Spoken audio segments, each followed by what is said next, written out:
What's up, East Riverside Empire, South Coast Division, or whoever else is watching this video right now? I'm making this video because one, you probably missed my team meeting the other night and you missed all this fire as we go into finishing our last week of our summer conference push. Or two, you're rewatching this again so that way you can get some extra fire, extra motivation to help you carry on this final week. I started off the meeting with a quote. The quote was, "The strongest people are not those who show strength in front of us, but those who win the battles we know nothing about." And I posed this question to the team to get their thoughts on what that quote meant to them. But here's what it meant to me. I'm not sure if I even shared this with you guys last night. It means to me that what you do in the quiet on your own between you and you, that is the real battle to win. And I know everybody here is in a different spot in the push. Some of you guys got off to a great start and you're already over $1,000, $2,000, $3,000 for the push week. Others of you guys, you ran out the gate sprinting, but then you hit a hurdle and you've had stagnant results and maybe you feel stuck. And then there's some of you guys that haven't even gotten started yet. Doesn't matter where you're at, you just got to win that battle within you. Don't do it for me. Don't do it for the team, for the division. Do what you got to do. You got to do this for you. What does this push week mean to you? How are you going to grow with this? And I wrapped up the meeting with talking about what it takes to win the battle. And whether that battle is within you, that battle is you going after your biggest sales week, that battle is you trying to battle with your parents and proving the job right. It doesn't matter what that battle is. Here's how you're going to win the battle. The first thing I mentioned was you got to focus on your battle. So run your own race. What you're battling with this week, it doesn't matter. What does victory really mean to you? Here in our office, this is what we're trying to accomplish right now.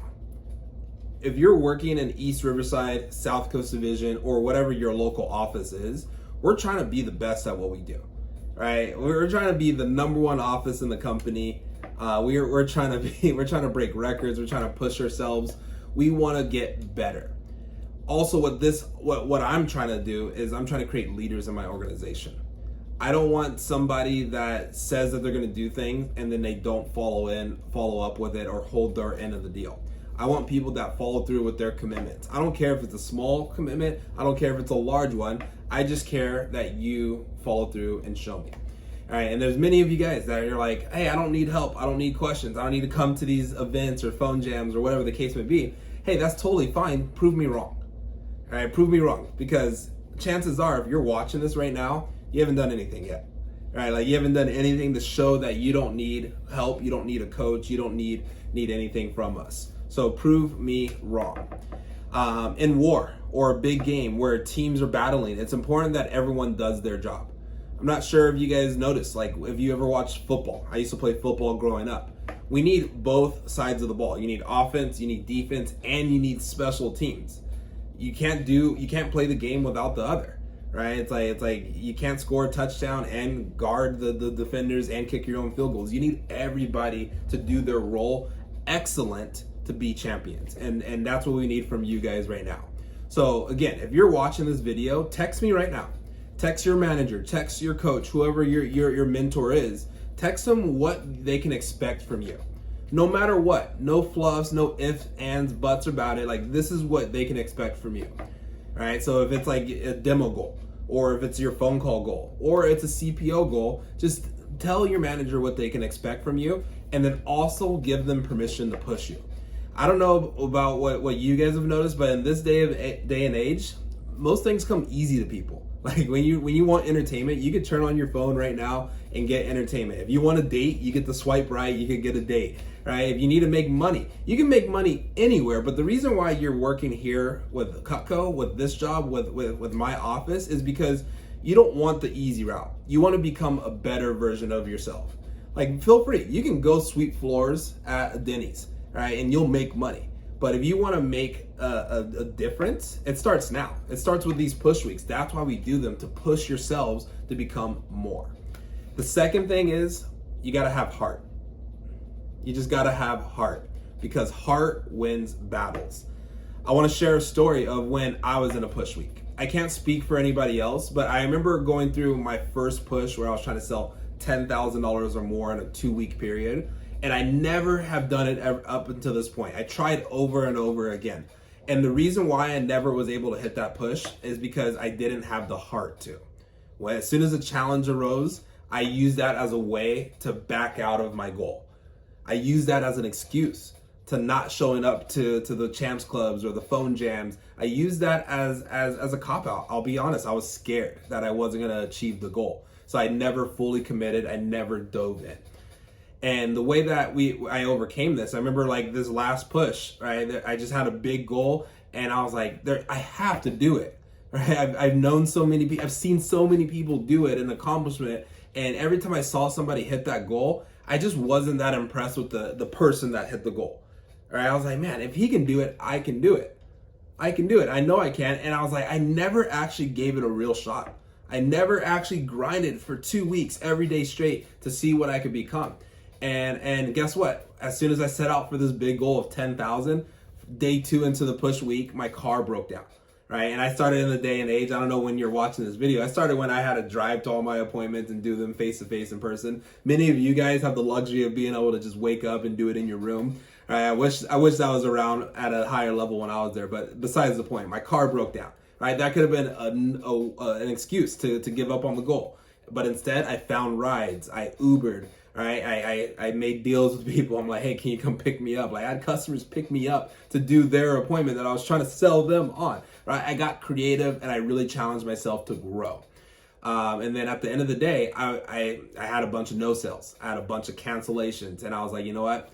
This is going to be another push week where I don't hit my goal, where I'm not going to be able to finish. And I was blaming everybody but myself. But guess what I did? I kept pushing. I was like, I wrote this like little thing on my mirror. Never give up. Don't stop. Can't stop. Won't stop. Don't stop. Don't give up. I wrote something like that on my board. And I remember seeing it the next morning. I was like, I got to make phone calls. And little did I know, I would call a customer that ended up being one of my greatest customers. All right. She bought one of our family sets from me. It was like a $2,000 order. And then she called me back on my last night of the push and was like, hey, come to my house. And long story short is I was able to sell like $5,000 or $6,000 just that one night with her. And it was such a great feeling, but that was just one of those examples where I worked all the way to the end. And guess what? If I would have gave up when I wanted to, I would have never got a chance to see that result. So that's why we always say finish strong. So my question for you guys is, what are you really made of? At the end of the day, this job is not really about selling the knives. I could care less how many knives you sell. We sell a crap ton of Cutco on a weekly basis with or without you, right? It's not about the knives. It's about who you become in the process. And I want to create the next leaders in our world, in our company, whatever you want to do. I want you to leave this summer experience with me and go into college and be like, man, I grew more than anybody around me this summer. I became a better person. I became a better student this summer from working in the East Riverside organization and the South Coast division. I want you guys to be better. But at the end of the day, it's about who you're becoming. I've been in this business for a long time, and I noticed that this makes representatives really successful, and all that is just their heart. It's having that integrity and the character to follow through. So these next few weeks, they could be the biggest if you let them. They could be the most exciting. All right, there's going to be some competition, right? When you guys get to the event, whether it's your first event or this is your 22nd event, right? It's always fun getting a chance to compete at a high level. There's going to be trophies. Whatever you need to be motivated, it's there. We have it. There's some type of contest that's always going. There might be some of you guys watching this that have never had the opportunity to be the best at something. Hey, why not let this be that chance? All right, it's like anybody can sell knives, right? But the people that show up, that's just half the battle. The people that show up are going to be our top performers. The people that follow through on what they told their manager, their coach, their division manager, what they're going to do, they're going to win. And at the end of the day, who cares about that final number? At the end of the day, it doesn't matter if you sold $4,000 or $5,000 during the push week or $10,000 or $12,000. At the end of the day, the number doesn't really matter. But what matters is that you felt good about it and you know that you gave it your all. So with that being said, what kind of heart will you show? Let's go kick some ass. Let's get better. And don't just watch this video. and just shush it away and just forget about it. And it's like, all right, that meant nothing, John. How about we watch this video and we make a change, we make a difference, and we just get better. All right, reach out to whoever you work with, set up a plan, let them know it's like, hey, I'm locked in, I want to finish strong. What can I do to hit my bare minimum goal for this push week? Or what can I do to hit my goal that I set at the beginning of this? But I got your guys' back. Feel free to reach out to me. My name is John Baker. You can follow me at John Baker Official. I'll talk to you guys soon.